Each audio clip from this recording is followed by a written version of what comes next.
preservation. And the National Trust, in conjunction with the Department of Interiors, the Secretary of the Interiors, has started a movement around the country to identify, preserve, and protect Hispanic and Latino heritage in the United States. So the trust, the National Trust, has begun. We'll do exactly that. We will use our collective recall and memory to identify places of importance.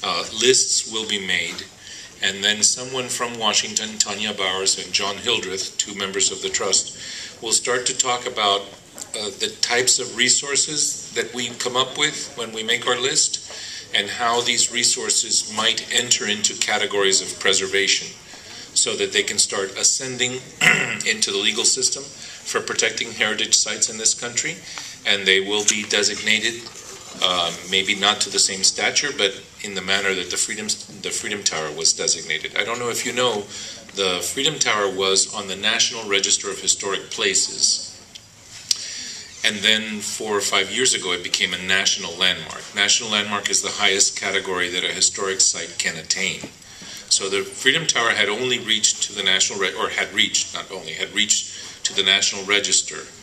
The reason it was changed from a National Register property to a national landmark has to do with the association with the Cuban immigration. So had the Freedom Tower not been the singular site associated with the early immigrant period of the Cuban immigration, it would not have been elevated to national landmark status. That will be important work. It's the beginning of a large amount of work that I hope to stay involved in, and I hope that we can keep all of you involved with. Tomorrow will be the kickoff. The Conversación is a kickoff. But there's a lot of work to be done, and the reason I'm very proud to be here and I'm very happy to be doing this work is that I think that, I know that many of you don't live in Miami, but there will be a chapter of the exile period, which now that chapter is 50 years old, and therefore it's approximately half of the lifetime of the history of Miami. We have been here for half of the time that the city has existed, because Miami was founded in 1896, so almost half. So for me, it's very important that at some future time, when Cuba is free again and when we are one people again, that we not forget the chapter on this side of the straits. So that's why I'm involved. At the University of Florida, he both taught and was a government advisor in Costa Rica for several years, and in 1974 joined the World Council of Credit Unions, where he eventually served as its CEO from 1993 to his retirement in the year 2000. So without any further delay, Chris Baker.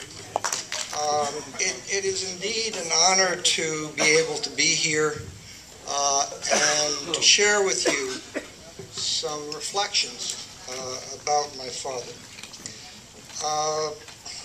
I was trying to think what the best way of doing this would be, and I realized that there is a range of reflections.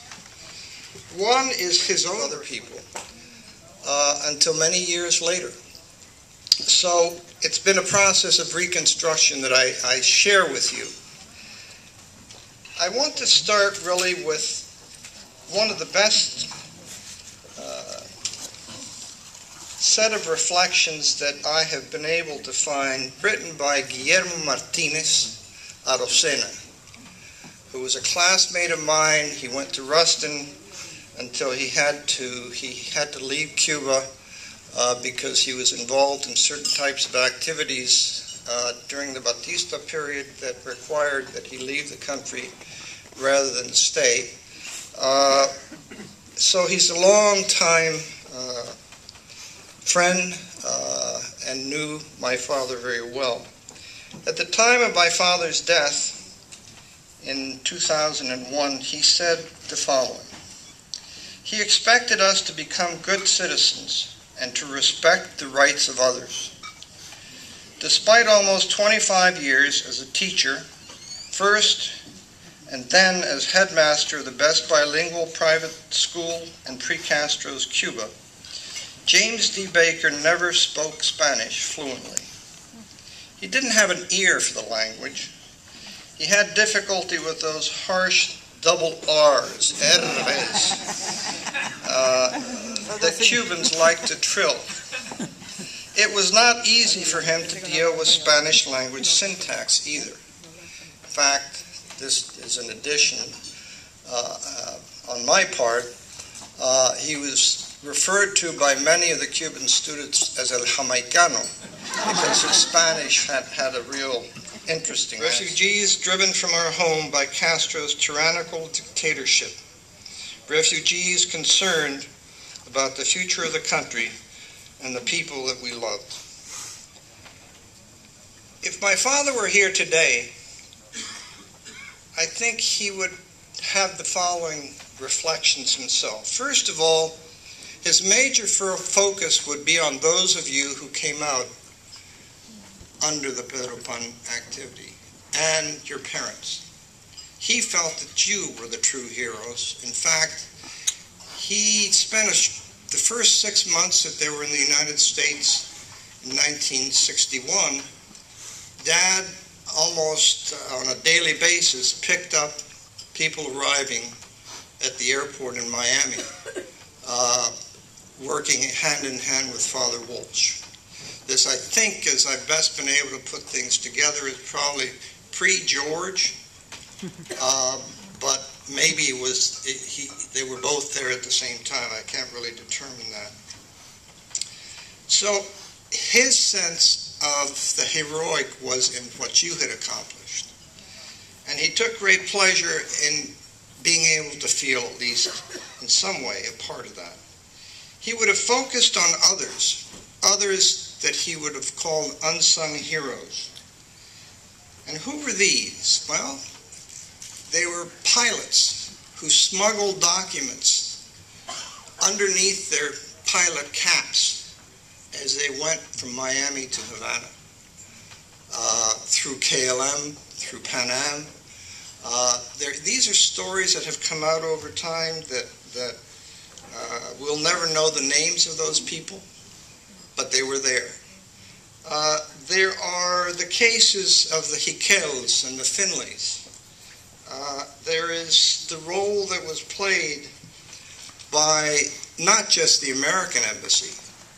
Perhaps more important in the long term was the role of the British and the Dutch in this entire process.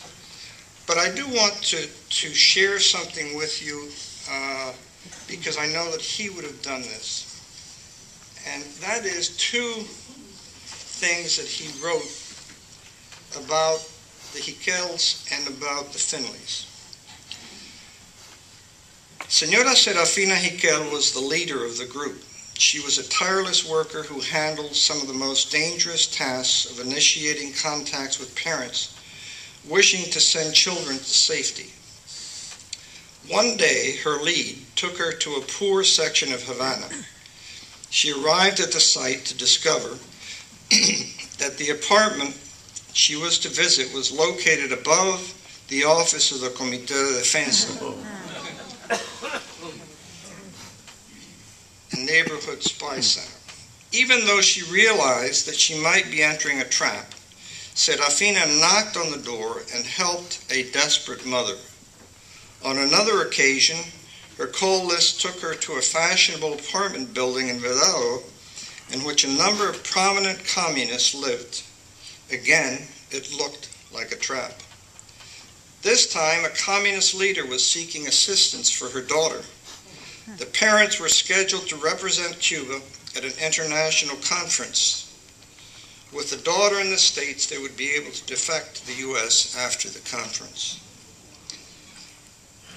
The members, Frank Finley, as head of KLM Airlines in Cuba, handled the details of arranging flight reservations for a majority of the children who came out under the program. The role went well beyond that. Senora Berta Finley, a Ruston teacher, gave major attention to collecting and processing papers and arranging for the Jamaican student visas. Why was my father involved in this?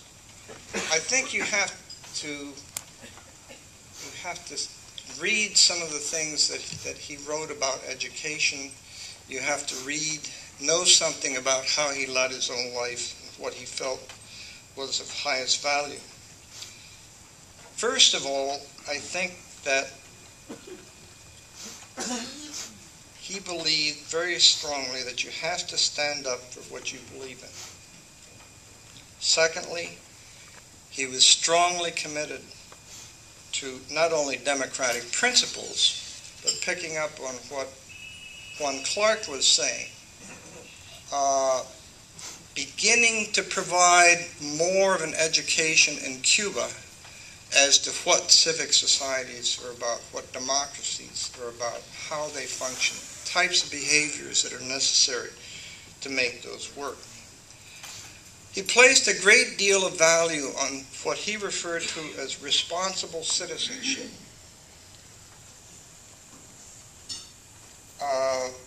Again, something that Dr. Clark had talked about. In my view, what my father did was he helped to launch a tsunami.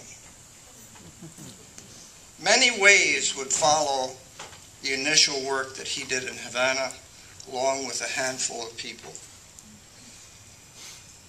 And the tsunami just spread and spread.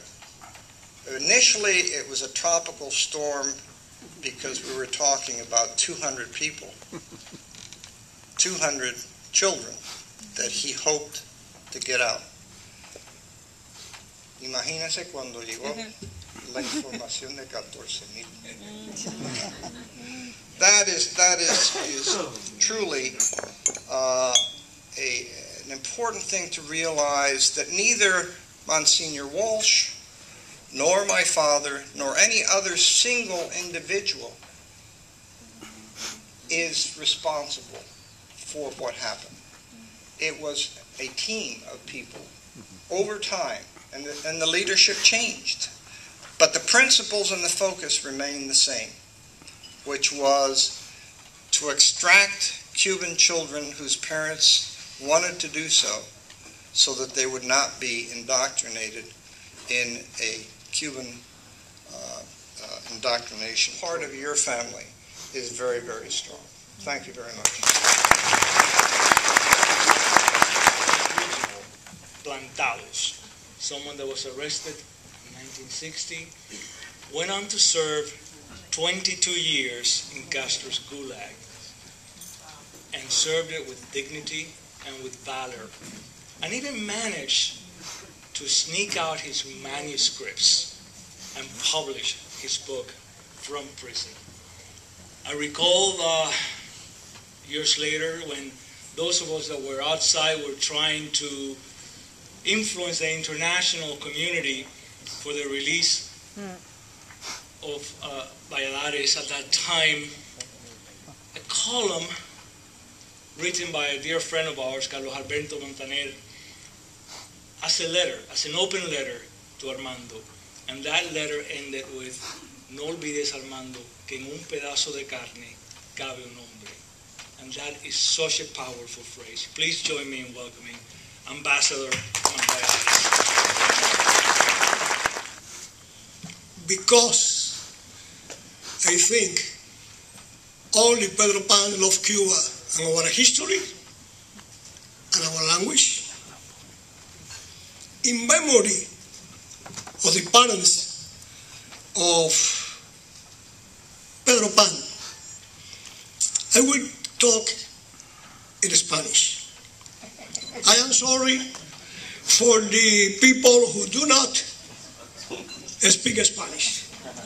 Yo pienso que de verdad, en honor a los padres de muchos de ustedes, que nunca pudieron aprender inglés, voy de verdad a hablar en español. Y además, porque para mí, si es conmovedora y admirable la historia de ustedes, mucho más lo es el ejemplo de vuestros padres.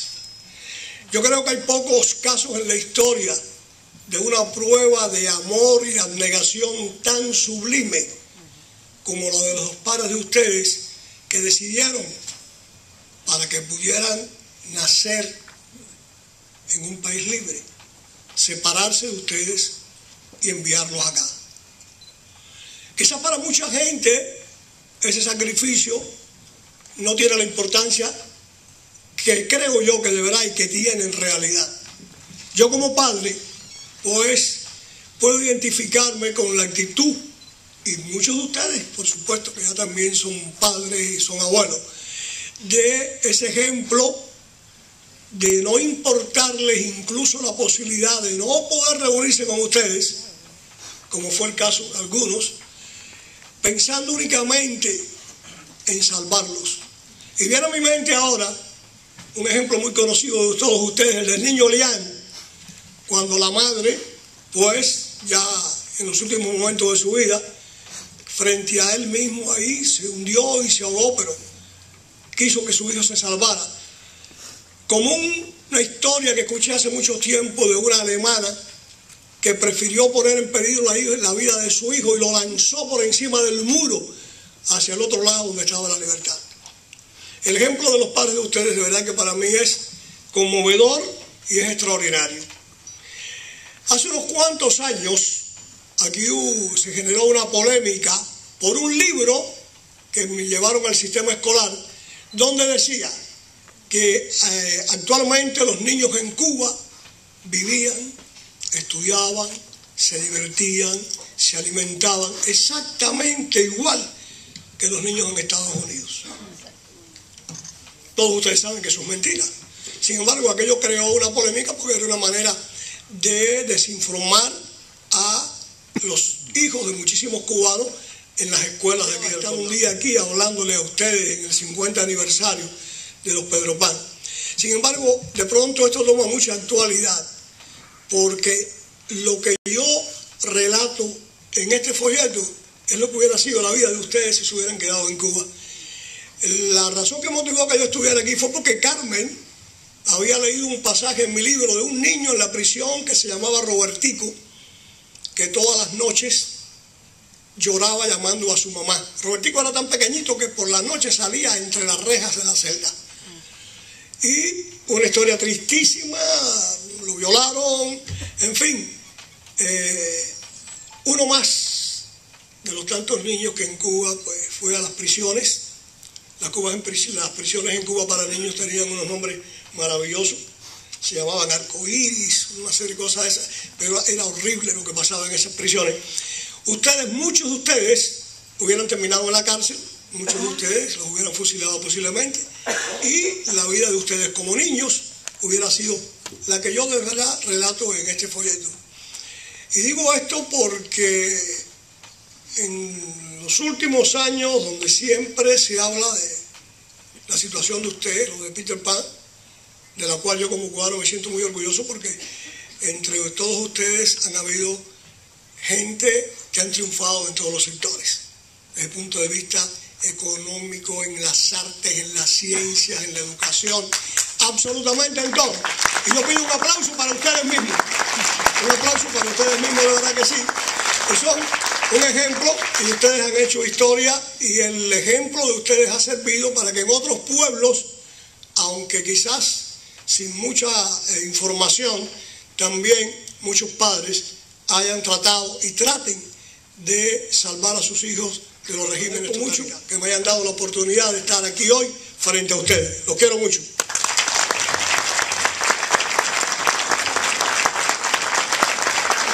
Así que no la voy a repetir porque a ustedes lo pueden tener con calma, la pueden entender lo que nosotros pasamos.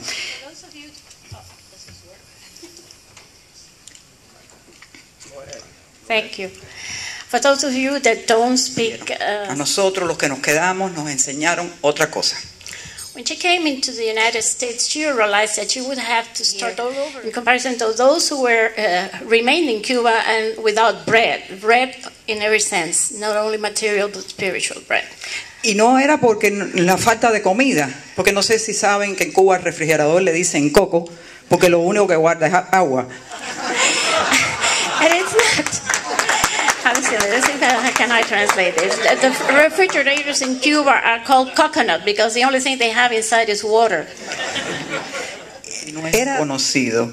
Por eso es que quise dar a conocer la historia de los Pedro Pan para las partes en español, que casi nadie la conocía, porque se hablaba mucho, pero en inglés, y también la de los Pedro sin pan. It's because of the fear of the parents were afraid of losing the authority, the paternal authority, but in reality, it did happen that way for those who remained in Cuba. No fueron enviados a Rusia, algunos, porque muchos sí fueron enviados, y a los países socialistas, donde supuestamente le ofrecían carreras magistrales, pero era lavándole el cerebro. Yeah, some of them were sent to Russia and to other socialist countries to study careers where they brainwashed them, and of course they would use them for their own benefit. Stories, only a short movie, but a long movie where you compare both lives. Thank you. Two men in perhaps the antithesis of the Pedro Pan airlift, the Unidades Militares de Ayuda a la Producción, or UMAP. Better name for it would be, I guess almost everyone would agree, concentration camp. They are Emilio Izquierdo and Rogelio Vizcaíno.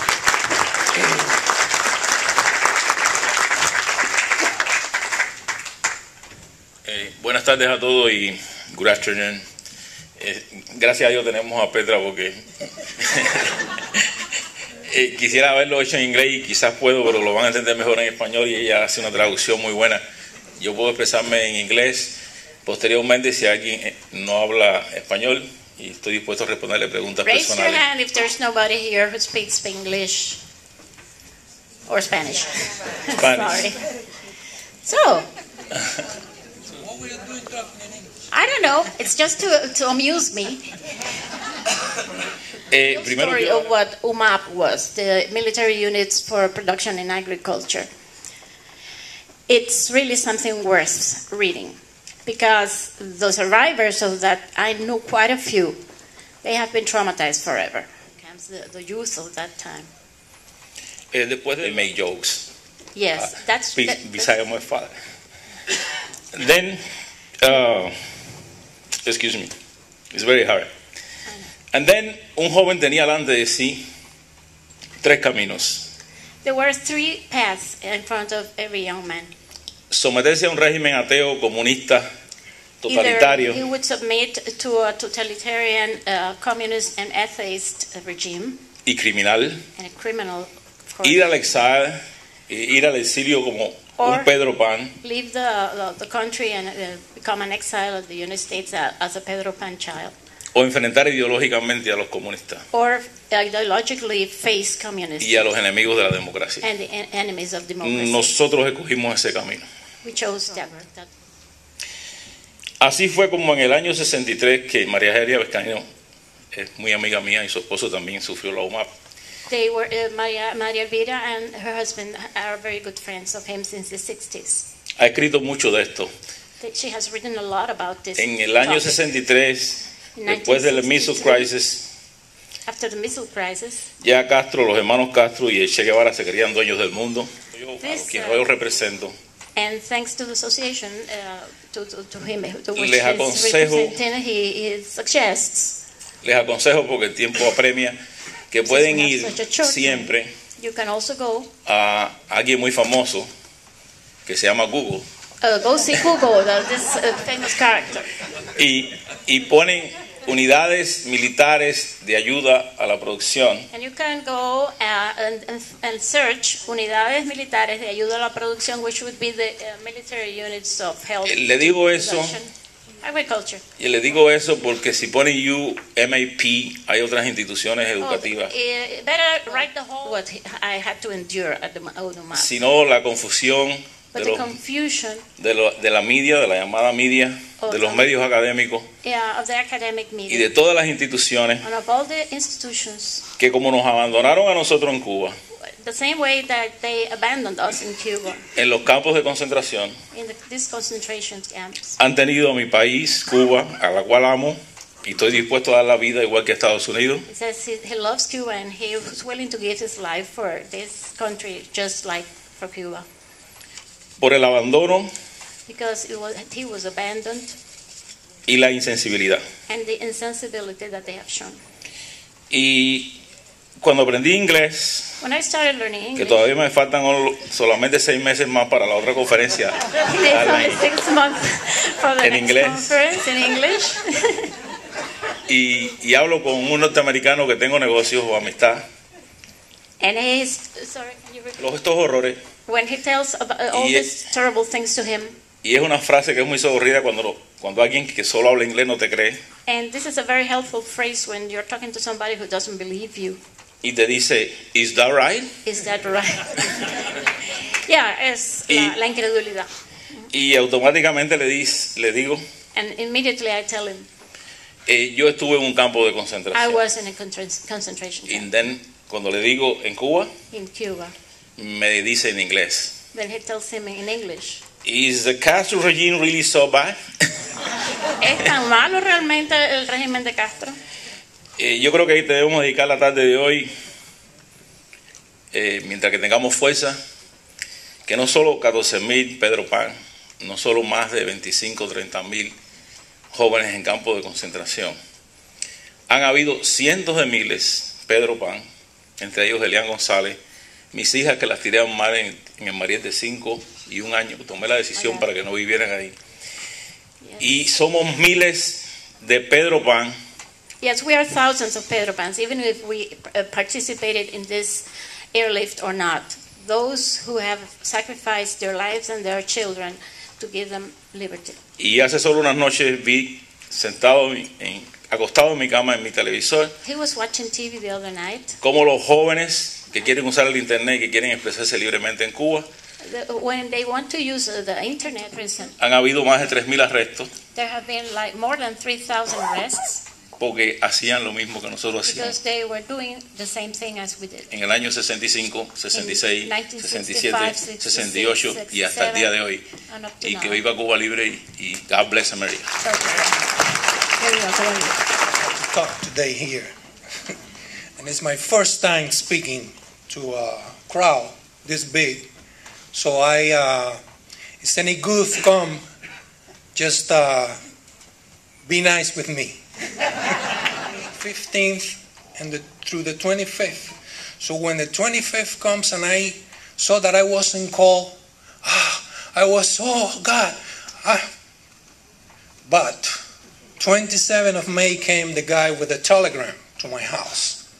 So it was like a bucket of water, cold water over you, you know. You say, oh, I thought that it was, safe for a moment, But they dropped me, and I was in the same places that Emilio was, Camaway, doing the same jobs, all cutting, cane to make sugar, all agricultural labors that I was a Havana kid that I didn't know, and all my other fellows there, the same thing.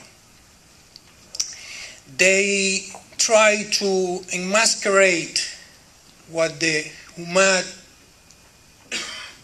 got, because at the beginning, the communist regime was trying to show to the world, to the rest of the world, that they were good, that the revolution was, a wonderful thing. So when the scandal of UMAD rise, they try to say, oh, we have to take this UMAD out of here. So what they did with us, they dress us of green, like the army, regular army. They give us 61 days of, the first 61 days they give you like a military training of infantry. They teach us all the military laws that say if you do this or you do that, you're going to have 10 to 20. The 3 years military mandatory service. It's not like in other countries, for example, here, if you are expelled from the armed force, you are expelled as a dishonor expelled. That was the same thing. And after then, they keep on all the people in the schools going to Escuela al Campo, what they call it. So the student has to pay for what they say is free education. It's free education, no free. And As I began, I wasn't prepared for the speech, and I will thanks to everybody, and especially for the Pedro Pan for inviting us today here, and have a nice afternoon. Thank you for this very important testimony that you're offering. It's invaluable. There's nothing like the truth. And we're doing okay on time. So I don't have to ask anyone to hurry up. We have plenty of time. Our next panel is on our three set of panelists, the Pedro Pan experience. There are many myths surrounding children. We're wealthy and Catholic. And that was not the case. Oh, and white. Wealthy, Catholic, and white. So we have in our panel Maria de la Milera to talk about the Catholic Pedro Pan experience. And she'll be followed by Eloy Cepero to speak about the Protestant Pedro Pan experience. And Marcos Kerbo to talk about the Jewish Pedro Pan experience. Hello. Hi, for those of you who do know, my father saved their lives. And those four men came to my house, ransacked my house, and were looking to arrest my father, who saved their lives. From that time on, my life was a chaos. My father had to flee to Havana, and I, or maybe Mazorra, and that would have been really sad. So I was blessed, and I was sent to Miami, Florida. When I arrived, I had a sister from my father's first marriage. I told you, my father was my father. He married 5 times. So from the first marriage, I had my sister, and she was in transit to go to New York because her husband's family was in New York. But she had to wait till her husband came because he was detained, and they learned, hopefully, some things from me. And to tell you the truth, I give God thanks every day of my life because I spent those 4 years in Maryville. Because the wealth of knowledge that I received during those 4 years have been my trademark in life. And they really have helped me be who I am today. They helped me understand what my mission in life is, and it is to help others. That's what makes me happy. And you know, that is something that you don't learn in Harvard. That's not something that you learn in University of Miami. This is something you learn in the University of Life. And I had the opportunity to learn it right there, those 4 years in Maryville. I grew tremendously, I matured tremendously, and as I said, I give thanks to God every day for giving me the experience, and I give thanks to God every day for my parents making the tough decision. So thank you very much. I'm a neighbor of Emilito Izquierdo, and you can see how the Pedro Pan experience, he remained in Cuba, he went to UMAP, and my brothers and I had probably the most rewarding experience of any Pedro Pan. When the first time I was interviewed by Yvette Conde in the flat of the Pedro Pan, she said, I'm going to interview you for 15 minutes. She stayed with me for about 3 hours.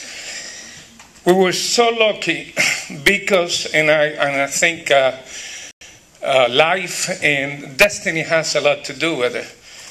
I come from a very, una familia humilde, campesina, that my grandfather told my parents. He became a very wealthy person, and all he knew how to do was just write his name. And he sent all 3 kids to the University of Havana. One became an attorney, my father. My aunt became the doctor in pharmacy, and the other one became a teacher at the University of... So he said, I want to send... If you let me pick the school for these kids, I will pay for their education. There were 3 of us. So he said, I want El Rubio, which is me, to go to an American college, to an American school in Havana, because I think he promised a little bit. My two other brothers, they were not so ambitious as I was as a little kid. So actually he decided to send me to the school because he wanted us to learn English. And the school was Candler College, the school, right after the Bay of Pigs, April 17. A month later, we went to Havana to clean up, to pick up all the stuff that we had at the school. And then the director, which Carlos Perez Ramos, was one of the top Methodist preachers and educators in Cuba. He told my mother, we have to get the kids out of here. So he prepared our grades. So he gave us grades so we could, as soon as we get out of the, we became such a close family. He never had a chance to take care of his two boys that he had. So he put all his love in all three of us. And immediately, Eloy, what do you like to do? Well, I like to play the conga and love the music. So he started my collection of Cuban music. I have the second largest collection of Cuban music in the United States. And today I'm a musical historian and giving conference and lectures through the university. And my other brother, he said, well, he's an intellectual. We sent him to school. My brother graduated from FIU, from University of Miami. First, I got a scholarship and then track and field. And when I finished, he said, now you have to serve in the Army. Because I'm going to, knowing that you're going to be in the Army, I'm going to be sleeping very well at night. If you don't go, then I won't be sleeping very well. So anyway, he forced me. The minute I come back, after my 2 years in the tour, he says, now I want you to go ahead and do your master's in finance, because I graduated in finance. What I want to tell you is how small the world is. Here's Eloy Pedro, who just was ahead of me. He had a very good friend in Bahia Honda. That same person went to Guanabacoa and became my best friend, since we live right around the block from each other. And I just found out Maria Helios also from there. And it's interesting, I was living on the Calle Candelaria one time that was renamed Rafael de Cárdenas. Very close to two streets, one called Amargura and the other one called Desamparado. And I was taking a psychology class, and the teacher didn't appreciate the joke I had made. So happens that she was the wife of one of the guys that was, I think, head of the escolta of Fidel or Raúl. So anyway, I was always a little bit on the outspoken side. My brother was going to medical school. Then one day he comes home and he says, I was told to become a miliciano, otherwise I will not be able to attend anymore. So he said, I'm not going to become a miliciano, and then therefore he had to look for other ways. So the opportunity arose from him to go to Israel. So he went on the first flight that went from Cuba to Israel. He's 6 years older than I am. And then he started writing what he had to do there in the kibbutz, and getting up at 4 o'clock in the morning and worrying about all these things. And I started saying, this is not for me. And as my situation deteriorated. Now with grandparents and parents who had already gone through an exodus in their lifetime, they had, my grandfather, may rest in peace, he took the risk in 1926 to go to Cuba from what is now Belarus. People ask me, where your family from? I said, depends the year. When they were they were born in White Russia. Then when they left, it was with a Polish passport, and now it's Belarus.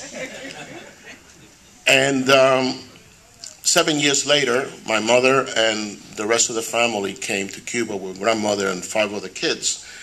And, we had a very nice life. My parents, my entire family loved Cuba. We were well taken care of by the communities. Guanabacoa was an adorable place. Where are you going? We're leaving Cuba. I said, how are you leaving? You don't have a passport. You don't have a visa. Do this, that. I wouldn't know. We're just going. So I came home, told my parents. And he said, then we called my aunt, senior aunt. She doesn't know anything about it. Have given a lot to the world. The only way you're going to learn the culture, the history, everything about the Jewish people is through the language. He's giving me an advice that I went in one ear, went out the other. Not realizing that 17 years later, I was going to be the head of an Israeli bank in Miami. Isn't that something where some people give you advice a lot of time and we don't listen to it? Didn't make it either. So I think we should be proud that we have a community with sin rival. Thank you very much. Religion or anything like that. They were just eager to help. And I think that's the beauty of this country and the way in which people of different faiths get along. About the future. And the reason I say that is because I believe that our generation has a peculiar set of skills. We are a generation that still has memories of Republican Cuba, pre-Castro Cuba, juvenile memories perhaps, but we do have that memory. And we have also had an opportunity to live for an extended period of time in freedom, to live and to learn. And hopefully we can combine that skill set to help somehow in the reconstruction of our homeland when that time comes. We all have different experiences, and we all have tremendous things to contribute. When Juan Clark was parachuting into the Bay of Pigs, I was in the underground hiding and running for my skin. Eloy ended up with a butler. I ended up picking tomatoes in Homestead. So we do have a tremendous amount of skill. We're also, I think, at a point in our lives where